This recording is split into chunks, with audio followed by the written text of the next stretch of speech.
Hi guys, जय महाराष्ट्र. स्वागत आहे तुमचं श्रद्धा म्हात्रे ब्लॉग्स या आपल्या हक्काच्या मराठी यूट्यूब चॅनलवर. आणि आज तुमच्यासाठी एकदम छान अशी सोप्या सोपी झटपट बनणारी अशी काहीतरी वेगळी रेसिपी आणलेली आहे. आणि ही रेसिपी आहे फक्त सगळ्यांसाठीच आहे, पण ज्यांना डायबिटीज आहे, शुगर आहे, सो त्यांच्यासाठी ही खास रेसिपी आहे. तर शेवटपर्यंत नक्की बघा आणि ब्लॉगमध्ये कंटिन्यू व्हा. तर ह्या रेसिपीला असं बोलू शकता का, दुधीचा चिला, आपल्यामध्ये बोलतात दुधीचं धिरडे, किंवा आपण बेसनाचा पोळा जसा असतो तसं ह्याला म्हणजे डोसाही बोलू शकतो. म्हणजे तुम्ही काहीही सांगू शकता. तर मी ह्याच्यामध्ये दुधीचा वापर का केला आहे तो तुम्हाला सांगते. दुधी हा डायबिटीजसाठी तर खूप चांगलाच असतो. दुधीचा ज्यूसही पिऊ शकता, कारल्याचा असो, दुधीचा असो. आणि फॅट लॉससाठी तर दुधी हा खूप इम्पॉर्टंट आहे. ह्याच्यात छान आयर्न आहे, प्रोटीन्स आहे, फायबर आहे. सो त्यामुळे असा मी दुधीचा वापर केला आहे. दुधी अर्धाच घेतला आहे आणि मस्तपैकी तो किसून घेतला आहे. किसून पुढे काय केलं आहे त्याचं सांगते. किसून ह्याच्यातलं पाणी असतं ना, ते अजिबात काढलेलं नाही आहे. त्या किसलेल्या अर्ध्या दुधीमध्ये मी हा जो कांदा आहे तो कट करून घेतला आहे. आणि कांदाही मी अर्धाच त्याच्यामध्ये ॲड करणार आहे. आणि मला सवय आहे कांदा कापल्यावर जो भाग असतो बघा, मुळाच म्हणजे काय बोलतात त्याला, असं तो भाग आहे ना काढायचा असतो. म्हणजे तो आपल्याला शरीरासाठी चांगला नसतो. कांद्याचा जो वाईट वाईट असतो ना, जो जाड असा भाग, हा बघा, हा सगळ्यांनी काढायचा असतो. तो आपल्यासाठी चांगला नसतो. तो का चांगला नसतो तो मी नंतर सांगेन. तर आता हा जो कांदा आहे तोही किसून घेणार आहे त्याच्यामध्ये. आणि कांद्याचा बोला रस आणि दुधाचा जो रस आहे हा अजिबात काढायचा नाही आहे. त्याच्यामध्येच आपल्याला पूर्ण जे बॅटर आहे ते मिक्स करायचं आहे, असं आहे. तर किसणीने मस्तपैकी बारीक किसून होतो. मी मोठी किसणी घेतली नव्हती, कारण मग त्याच्याने जाड जाड असं हे होणार ना. आणि तुमच्या घरामध्ये कोणाला दुधी आवडत नसेल तर तुम्ही दुधीचा वापर अशाही पद्धतीने करू शकता. माझ्या लेकाला दुधी आवडत नाही, तर मी या प्रकारे जो दुधीचा चिला बनवलेला, तर तो त्याला फार म्हणजे फार आवडलेला. टिफिनलाही सकाळी उठून हा केलं प्रकार तरी मुलांना आवडणार, सॉससोबत किंवा चटणीसोबत, असं आहे. तर आज मी तुम्हाला चटणी पण वेगळ्या पद्धतीची कशी आहे डायबिटीससाठी विदाऊट खोबरं न वापरता ते सांगेनच तुम्हाला पुढे. आणि आता हा जे आहे ते मी 1 वाटी गव्हाचं पीठ घेतलं आहे. आणि हे जे तुम्हाला दिसतंय पेस्ट, ती फक्त अद्रक, मिरची आणि कढीपत्ता, याच्यामध्ये थोडंसं जिरं टाकलेलं आहे. याच्यामध्ये लसूण मी ॲड केलेला नाही आहे. आणि अद्रकचं प्रमाण, मिरची असेल तर थोडंसं अद्रकचं प्रमाण त्या पेस्टमध्ये. आणि अशी पूर्ण फाईन पेस्ट करायची नाही, थोडीशी अशी जाडसरच करायची आहे. आणि लाल मसाला काहीच ॲड करणार नाही आहे, म्हणून थोडंसं तिखटपणासाठी आपण त्याच्यामध्ये हिरवी मिरची ॲड केलेली आहे, असं आहे. आणि वरून टाकणार आहे त्याच्यामध्ये मीठ ॲड केलेलं आहे.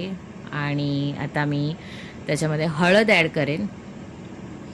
हळद पण ऑप्शनल आहे. जर तुम्हाला पूर्ण पांढरा शुभ्र हवा असेल तर तुम्ही हळद ॲड करू नका, पण हळद पण आपल्या आरोग्यासाठी चांगली आहे, सो त्यामुळे मी ही हळद टाकली.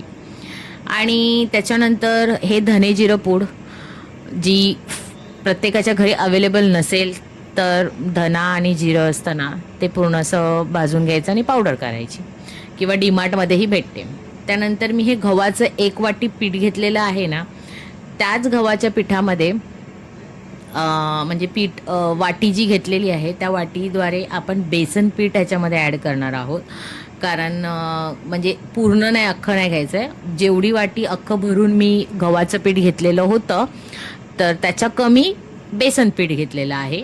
आणि बेसन पिठामध्ये हे जे तुम्हाला दिसतंय तर त्याच्यामध्ये मी माझ्या प्रत्येक बेसनामध्ये मी ना लवंग असते ना, लवंग ती त्याच्यामध्ये टाकायची, म्हणजे लवंगचे असे हे दाणे, कारण बेसन खराब होत नाही. सो बेसन मस्तपैकी ॲड केलं आहे आणि आता मी ह्याच्यामध्ये पाणी जेवढं लागेल तेवढंच मी ॲड करणार आहे. पहिलं हे सगळं मिक्स करून घेणार आहे छान मस्तपैकी, कारण सुकं सुकं आहे. जे कांदा आणि दुधीचं पाणी आहे त्याच्यामध्ये पूर्ण मिक्स करणार. नंतर हवं तेवढं पाणी मी जसं लागेल तसं. गाठी अजिबात ठेवायच्या नाही आहेत, गाठी पूर्ण मोडायच्या आहेत आणि चांगलं एकदम मस्त एकजीव करून घ्यायचं आहे त्याच्यामध्ये. तर मध्ये मध्ये मला लवंगचे तुकडे सापडत होते, सो ते बाजूला काढलेले. आणि खूप अगदी पटकन होणारं आहे आणि सकाळी टिफिनलाही तुम्ही देऊ शकता मुलांच्या. आणि एकदम झटकेपट होणारी गोष्ट आहे. आणि हे मी सगळं आहे ना सकाळी माझं टिफिनला मी जे बनवते धैर्यला आणि धैर्यच्या डॅडीला, सो सकाळ सकाळ हा व्हिडिओ बनवलेला आहे. तर बरं चला, ह्यांच्यासाठी देणार आहे टिफिनला तर तुमच्यासाठी पण व्हिडिओ बनवेन. त्याच्यानंतर कोथिंबीर ॲड केलेली आहे मस्तपैकी. खूप सारी कोथिंबीर टाकली तर जरा दिसायलाही छान दिसते आणि टेस्ट आणखीन वाढते, असं आहे. आणि व्हिडिओ करता करता मी पुढे काय एक गोष्ट चुकली आहे ती तुम्हाला पुढे कळेलच. मला वाटलं मी व्हिडिओ चालू केला आहे, पण मी व्हिडिओ चालू केला नव्हता, फक्त कॅमेरा ऑन करून ठेवलेला होता. असं होतं कधी कधी, काय करणार घाईच्या वेळेमध्ये. तर मी आता मस्तपैकी पॅन गरम करत ठेवलेला आहे आणि थोडंसंच तेल टाकायचं आहे. आणि ते जास्त तेल पण आपल्या आरोग्यासाठी चांगलं नाही आहे, सो त्यामुळे कमी तेलामध्ये छान असा प्रकार होऊ शकतो. आणि मस्तपैकी मी ब्रशने तो पूर्ण सगळीकडे स्प्रेड केलेला आहे, म्हणजे चिकटणार नाही असं. त्यानंतर तुम्ही आता हे जो बॅटर आहे हा असं काय खूप वेळ असं अर्धा तास 5 मिनटं काय मुरत ठेवायला पाहिजे असं काहीच नाही आहे. एकदम एका साईडला बनवून घेतलं का दुसऱ्या साईडला तुम्ही तव्यावर पॅनवर तुम्ही टाकू शकता.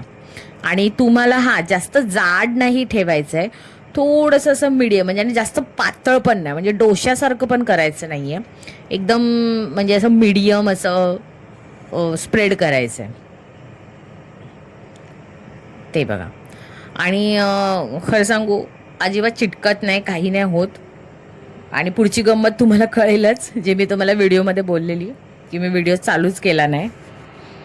तर हे बघा, आता मी ना असं पूर्णपणे स्प्रेड केलेलं आहे आणि एकदम मीडियम गॅस करायचा आहे, जास्त हाय फ्लेमवर पण नाही. आणि त्यानंतर एक मीडियम गॅस ठेवूनच त्याच्यावरती आता आपण आहे ना झाकण ठेवणार आहोत. एक झाकण थोडंसं वरचं भाग असा तुम्हाला दिसला ओलसर होता, तो थोडासा सुकला म्हणजे एक 5 ते 10 मिनटं तुम्ही झाकण ठेवू शकता. झाकण काढल्यानंतर हा जो अगोदरचा व्हिडिओ आहे तर मी तुम्हाला बोलले ना आज तुम्हाला दिसेल. सो मी डोसा काढून हा जो पहिलाच राखलेला होता तो मी माझा झालेला आणि बरं व्हिडिओ केलाच नाही. नंतर माझ्या लक्षात आलं, अरे देवा, म्हणजे हा जो पहिला चिला होता ना बनवलेला तो काढून झाल्यानंतर मी दुसरा चिला जेव्हा ॲड केला तेव्हा लक्षात आलं, अरे देवा, चालूच नाही केला. नंतर हा दुसरा चिला जेव्हा बनवत होती तेव्हा तुम्हाला दाखवलं बरं असं पलटी मारून. छान असं पलटी पण होतं, काही चिटकत बिटकत नाही. थोडंसं जर असं कुठल्या साईड, आता बघा आपण एकतर आपण तेलाचा वापर कमी करणार, सो त्यामुळे तुम्ही भरभरून जर तेल टाकलं तर तो अजिबात चिकटणार नाही, हो की नाही. आणि मला इथे तेलाचा वापर कमी करायचा आहे तर त्यामुळे मला थोडंसं कुठे ना कुठे चिकटणारच, हो की नाही. तर काय नाही, एवढं काय होत नाही. आणि आपली रेसिपी तर खूप सुंदरच झालेली, तुम्ही ही करून बघा. फर्स्ट टाईम केलेले होते दुधीचे चिले आपल्या घरच्या साहित्यातच. ह्याच्यामध्ये मी तुम्हाला काय बोलली, जे डायबिटीस आहेत ज्यांना, त्यांना तुम्ही हा देऊ शकता, कारण गव्हाचं पीठ चालतं, तांदळाचं पीठ चालत नाही. त्यामुळे कुरकुरीतपणासाठी आपण त्याच्यामध्ये बेसन ॲड केलेलं आहे आणि खुसखुशीतपणासाठी म्हणून आपण तांदळाचं पीठ ॲड केलेलं नाही आहे, असं आहे. तर हे बघा, 2 साईडने मस्तपैकी असे खरपूस.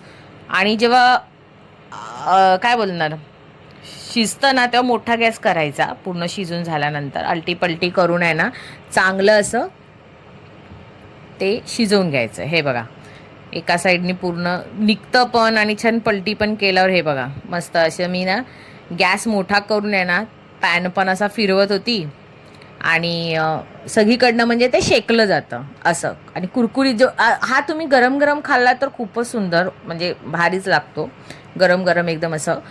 आणि आता टिफिनसाठी तर तुम्हाला माहितीच आहे ते का गरम गरम भेटणारच नाही, म्हणून मी असं कुरकुरीत करत होती जेणेकरून चांगला लागला पाहिजे. आणि खरंच सांगते,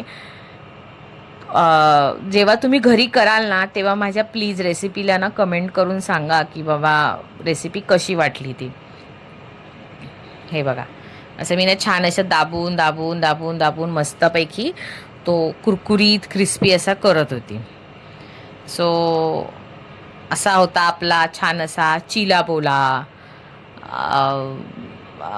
छोटीशी आंबोळी असते ना डोश्याची, आपण करतो जाड अशी, तशी बोला. म्हणजे ह्या रेसिपीला तुम्ही काही नाव देऊ शकता, पण झटपट होणारी आहे म्हणून तुमच्यापर्यंत मला हे दाखवायचे होते. आणि ह्याच्यानंतरचे व्हिडिओ आहेत ना, काही व्हिडिओ तुम्हाला टिफिनचे येतील म्हणजे माझे, ते तुम्हाला मी दाखवेनच. आणि आता मी चटणी बनवणार आहे. 2 मिरच्या घेतल्यात तिखटपणासाठी आणि एकदम साधी सोपी आहे, काहीच हे नाही. डायबेटीससाठी आपल्याला म्हणजे शेंगदाणे बोला आणि खोबरं बोला, ह्याचा वापर आपण करत नाही. काही काही जणांना शेंगदाण्याने पित्त पण होतं. सो त्यामुळे मी आता ह्याच्यामध्ये पुदिना, कोथिंबीर पहिले मी ॲड केले, मस्तपैकी साफ धुतलेली आहे. पुदिना आणि कोथिंबीरचं प्रमाण थोडं जास्तच ठेवा, खूप छान लागते. आणि ही जी आहे भाजलेली चण्याची डाळ आहे. चण्याची डाळ ही एकदम म्हणजे काय बोलाल, चटणी तर एक नंबर होते. कोण कोण चण्याच्या डाळीच्या ऐवजी शेंगदाणे टाकतात, तर शेंगदाण्याच्या ऐवजी कधीतरी चण्याची डाळ टाकून बघा चटणीमध्ये, अप्रतिम, खूप सुंदर होते. आणि एकदम टेस्ट भारी होण्यासाठी मी दही ॲड करणार आहे, कारण ती जी चटपटी अशी खूप छान अशी लागते ना चटणी, ही करून बघा. आणि ह्याच्यामध्ये आहे ना साखर बोलते सॉरी, मीठ आहे ना, मीठ ॲड नाही करायचं. अशीच तुम्ही एक आठवडाभर जरी फ्रीजमध्ये ठेवलात ना आणि टायमावर जेव्हा काढायची असेल खायची असेल तेव्हा मीठ ॲड करू शकता. मस्तपैकी फाईन अशी बारीक हे बघा पेस्ट केलेली आहे. चण्याच्या डाळीमुळे दहीमुळे घट्टपणा आलेला आहे, जास्त पातळ पण केलेली नाही. पातळ करायची असेल तर तुम्ही पाणी ॲड करू शकता, पण मला ह्या चिल्यासोबत ह्या लोकांना द्यायची होती टिफिनला, त्यामुळे अशी घट्ट केलेली होती. सो रेसिपी कशी वाटली ही नक्की कमेंट करून सांगा. आवडली असेल तर लाईक करा, शेअर करा आणि सबस्क्राईब करायला विसरू नका. चॅनलवर नवीन असाल तर नक्कीच कमेंट करून सांगा. सो धन्यवाद, बाय.